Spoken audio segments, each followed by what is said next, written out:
ভ্রমণের ক্ষেত্রে বাজেট একটি বড় বিষয়। ঈদের কেনাকাটায় অনেক সময় ভ্রমণের বাজেট কমে আসে, তাই শুরুতেই মোট বাজেট নির্ধারণ করে নিন। এছাড়া কোথায় থাকবেন, খাবার ও ঘোরাঘুরির খরচ, কেনাকাটা সহ জরুরি ব্যয়ের বিষয়টিকেও মাথায় রাখুন।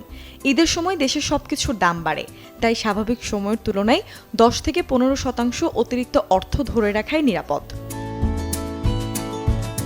আর যদি চান করতে বিদেশ ভ্রমণ, সেক্ষেত্রে কয়েক মাস আগে পরিকল্পনা করলে শুধু বিমানের টিকিট নয়, হোটেল ভাড়া কিংবা বিভিন্ন অ্যাডভেঞ্চার কার্যক্রমও তুলনামূলক কম দামে পাওয়া যায়।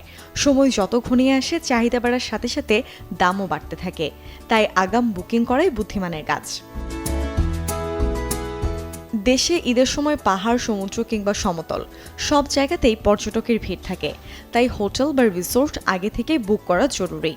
রোজায় অনেক সময় রিসোর্টে বিশেষ ছাড় ঘোষণা করে, সে সময় বুকিং করলে খরচ কিছুটা কমানো যায়।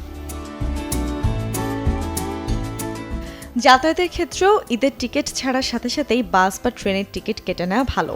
ঈদের মূল ছুটি শুরু হওয়ার 1 বা 2 দিন আগে বা পরে যাত্রা করলে চাপ কিছুটা কমে।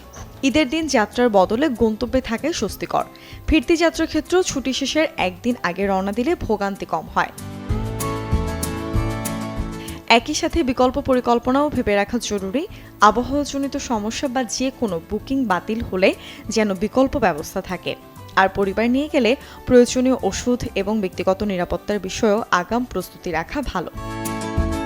Desk report, channel 24।